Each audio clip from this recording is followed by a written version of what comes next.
All right, y'all, we're back with the Muscle Hustle podcast. Over here chopping it up with Mr. Trevor Mays here on the Chop Up. What's good, my guy? What's going on? What's How going are on? you? I'm good, man. What's up Go with you? ahead and introduce yourself, Trevor. Cool. So I'm Trevor Mays, a Houstonian native, of course. I'm the Assistant Communications Director for the College of Agriculture, Food and Natural Resources at Prairie View A&M University. Prairie View. Okay. That's a lot of people out in this area from Prairie View repping that out. Man, Y'all got that whole vendetta with TSU, don't you? well, Prairie View pays the bills, but I actually graduated from Grambling, the one and only Grambling State. So, Oh, Grambling. Okay. yeah, So it's just HBCU across the big board. Graham, but definitely shout out to PV also. It's actually some Prairie View people in here right now as we're shooting. That's They're everywhere. crazy. Yeah, they're everywhere. Appreciate you being a part of this project, though. Of course. So, Assistant Creative Director or Executive Director. Let's go ahead and Assistant Communications Director, Communications but Director. I do a little bit of everything. I pretty much oversee the media for the college. Okay. Yeah. How'd you get into that? So my background is in media. At Grambling, I graduated with my mass communications degree. And pretty much ever since graduating from Graham, moving back to Houston, I've hit the ground running, jumping right into media. My first job was actually at KCOH Radio. If you guys go to 5015 or if you're ever on Alameda in Houston, Texas, right across the street I would say, from hold on, yeah, right across right the street, across the right? street from Who's that? 5015. Yeah, that was my very first job. I was that was probably like what 2016. Yeah, so I jumped in there at on the radio, left there, ended up going to CBS Radio. A lot of different things, man, that I've done. Houston Style Magazine. I've been a little bit of everywhere. So media is my passion. It's in my background, and it actually landed me as in the role that I'm in right now at PV. Okay. Connections are everything. That is true. Yeah. Are you looking to actually foresee yourself doing anything outside of the college in itself? Like what's the next step for you afterwards? Absolutely. So what I really want to do, I do want to continue to I want to continue within my creative journey. I want to move into the music and fashion realm with being able to create. So I aspire to do things like with working with like Complex Magazine, different record labels, being on the creative teams and things of that nature. So I do a lot of creativity and a lot of creative projects and videos right now at PV. But of course, that's not going to be the last stop. I got a whole lot more to go. What motivates you to keep going, especially within this industry? Mm-hmm. Heck, honestly, in this day and age right now as well too, with this climate of what's going on. Absolutely. In this climate, so first, what really motivates me to keep going is that I'm a black man doing it in this industry. In a market like Houston, Texas for media, um, Houston is the fourth largest city in the states. And it's crazy because we have such a small media market here in Houston. Majority of the jobs in media, they're locked up. Pretty much once you get into those jobs, people basically don't leave those jobs until years down the line. So it's Because tight knit. it's tight. It's very Okay. tight. So for me to be in the realm and to have been working in this world of media for since like 2016, it's now 2025. Uh, this is what my purpose is, and that's what God put me here to do. I can appreciate the fact that you've now figured out what your purpose is and, Oh and yeah. you kind of delved into it as well Oh too. yeah. But some would argue in a sense, like for someone that's not from Houston, right? Me coming from up north, you know what I'm saying, and seeing things to be more traditional as far as career paths and stuff like that, right? Now, granted, media is a career path, and sometimes, in certain families, whether they be, you know, African American families or foreign families as well too, right? You look at it as the stigma of, okay, if you're not a doctor, a lawyer, a banker, things of that nature, right? You know what I'm saying? Like everything else is more of a pastime or a hobby, right? Absolutely. But I can appreciate the fact that coming down to Houston, a lot of the creative space that I would recognize up north is actually flourishing as your 9 to 5 or as your career in itself, right? And people are banking off of it. So you being in that industry, right? And just kind of seeing, granted, you mentioned the fact that, like, you know, people when they get into that particular realm or if they get into that position, they're kind of staying there, right? So opportunities are not necessarily open enough. So then would you argue that, okay, maybe it's time to actually create an opportunity, like create your own lane? Absolutely. That's And this is a city to do it. absolutely. At least it seems like it. And it's so interesting that you say that. Me and some of my best friends who we all kind of grew up in that creative space. We grew up, you know, off of basically Kanye and Pharrell raised us. You know, so everyone knows how creative those two people are. They're creative geniuses. Um, And my best friend, one of my best friends, David Landry, he actually PV graduate also. He actually he's a creative director. He also does a lot. He just did a video shoot with Shaquille O'Neal literally last week. But I say all that just to say we grew Please up don't tell me you together. was rapping. Huh? But yeah, we grew up together and in that creative space while we were in high school and in Houston. Houston is kind of like a slower city. We're just now starting to kind of become this rapid city that it is today. But back in the day when we were in high school, the creative scene or the artsy scene wasn't really seen to be that cool or the end thing. You know what I'm saying? We were doing the skateboards. You know what I'm saying? Wearing what are those, the famous shirts with the big F on it, you know? Yeah, throwback. You had to we were rigid. Now they're doing it now. Everything comes back around as far as fashion and vibes and stuff like that. But now they're wearing like the chains on the jeans. Right. We used to do all of that, man. So yeah, so this is nothing new. But to be able to be making my living off of what was not once cool, now it is cool. And I can go to work dressed like how I'm dressed right now, do what I'm doing. By the way, all the students think that I'm a student also. So that's fun. I'm an old man. Wait, Trev, how old are you? I'm 34. Oh, talking about old man. Shut I'm up. an old man. Whatever. If I take off this hat, you'll see these grays. So, Right. but yeah. You're wise. Wise beyond your years. Yeah, you know. But no, it's just really dope to be able to see that back in the day, doing what I'm doing now wasn't necessarily, in Houston at least, it wasn't necessarily like the cool thing to do. But now, fast forward to 2025, this is what my career is, and I'm not doing anything other than what I'm doing. Okay. So, what challenges have you faced in your career thus far? Challenges. Challenges have definitely been like kind of like I mentioned earlier, staying in the career, staying in this industry. Of course, you always want to grow. You know, you never want to stay stagnant within roles in media. You always want to grow and learn. And let's keep it a bean. Everybody's chasing a bag, so wherever we can get a bigger bag, sign me up. You know what I'm saying? I'm gonna be there. But still, that's been one of my biggest challenges is just staying in, and God has been blessing me so much to be able to still be here in this industry.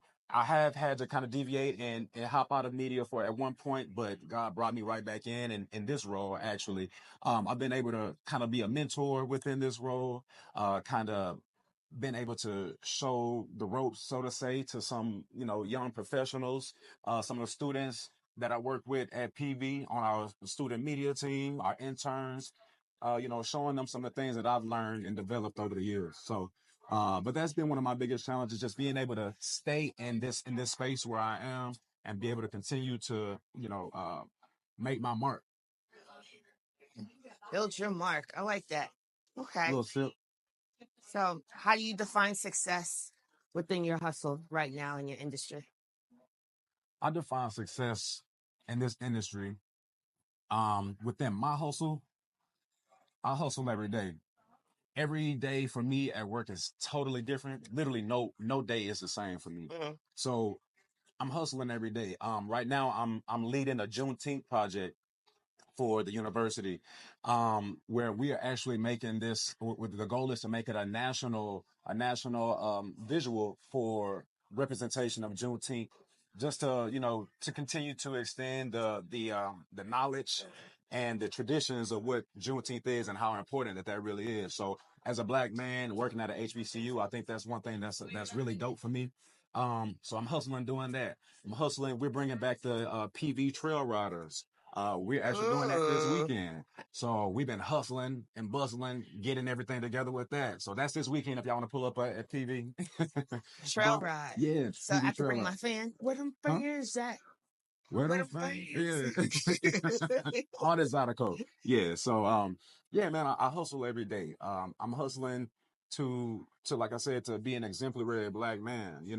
I hustle every day. I'm hustling right now. Even I'm pushing through this sleepy phase that I'm in right now because I'm working at work so crazy, but I'm pushing through to do this interview right now. I'm hustling. Anything for Coco though. I appreciate you. But so the thing is, like you say that you're hustling every day and stuff like that, right? And you're in a position where you could be able to motivate and also put forth the truth towards your students, right? Especially the students that obviously relate to you and basically thinking you a whole student yourself or whatnot, right? That's a dynamic that can't really be bought. That's a dynamic and a relationship and an aura that can't really be facaded either. So how do you keep your students motivated? What type of information do you put out to them, to the community in a whole, but mainly to your students? Like, what type of information do you put out to them to let them know, like, yo, like, any and everything is possible? Oh yeah. Forget the outside and what's going on and stuff like that. Like, focus on what it is that you want to do and make that thing shape. Because again, for someone like me coming from where I'm coming from, a lot of things were not given to us. And this is another reason why I started this platform, is because of the fact that I want to be able to be the plug to be able to provide the information for people who don't have it. You know what I'm saying? Or people who think it's far-fetched. Yeah. So going back to my question, what type of information or motivation are you able to give your students in regards to whatever it is, whatever passion they have, and whatever move that they're making or want to make? Yeah. So loaded question, my bad. No, it's cool, it's cool. So not only So yeah, I'm in media, but I also work with students who are, I work in the College of Agriculture. So I do media for the College of Agriculture, but still I do a lot of agricultural based things, and I work with agriculture students, of course. In particular, there's a student so on social media, I started a like a little social media series called Did You Know? Basically, where I have a student host go around campus and ask people, questions, whether it's ag related, agriculture related, PV history, or just, pop culture type stuff, type questions. So from that had actually gained a lot of recognition and following on social media, and it actually brought Gordon Food Services to our school, to our campus. Now, the perfect thing with that is that this particular student, her name is Paris, she actually wanted to be a chef. And Gordon Food Services kind of offers, it's kind of hand in hand. Nice. Yeah. So with the media and her being able to do some of the different things that she was doing, and we started to exemplify things, we moved on to do another series with her called Sustainable Table, where she kind of was able to just show students how to have sustainable, healthy, quick, easy to cook meals on campus, because at PV it's a food desert, low key. So with that, she was able to get a internship, which turned into a career that she's now working at Gordon Food Service. So that was my first year actually working at Prairie View, and just being able to be a part of that journey for her. That for me is what motivates me year to year, actually, because I want to continue to help people to become, the best who they can possibly be. So shout out to Paris. I want some money. I need some money. Send me a check. 10%, Paris. What's one piece of advice that you would give, not just to your students, but just to anybody that wanted to pursue a career that was not in the norm? You know what I mean? Wanted to pursue a career, even if it's not, if it's a traditional career, if it is a 9 to 5, even in the sense of entrepreneurship. You know what I mean? For the sake of the mentality base, what advice, what type of gems would you drop to them? I would say, first, you got to know who you are. Know who you are, know what you want to do, and know where you want to go with it. That will make things 10 times easier for you. Because once you know who you are, you know the things that you like, you know the things you don't like. So that'll keep you away from just doing those. I mean, sometimes we gotta do those jobs, you know what I'm saying? They bring a little bread, you know, in the house. But if you can land one of the jobs that you can actually have a passion with, um, that's really where it's at. That's when work is not work. It's, you know, you're just kind of doing what you love doing for your career. And that's where I am right now. So like I said earlier, just when things weren't cool to just be in the whole creative scene, I stayed true to who I am, to who I was, and look where I am now. So my gem is to know who you are, do what you love, and stick to it. Don't give up. Okay. What's to come for Trevor? What's not to come for Trevor? I like that. Yeah. What's not to come for the kid? Don't answer my question with another question. No, man. God is doing major things, and He loves me, and I love God back. So the sky's the ceiling for me. Really, I'll take that back. There is no ceilings for the kid, you know. So everything is up. I was just telling Coco, I'm about to hop back into DJing. So y'all see me doing a little, you know, some ones and twos on them real quick. But that's for me. That's all just tied into my passion of media and music.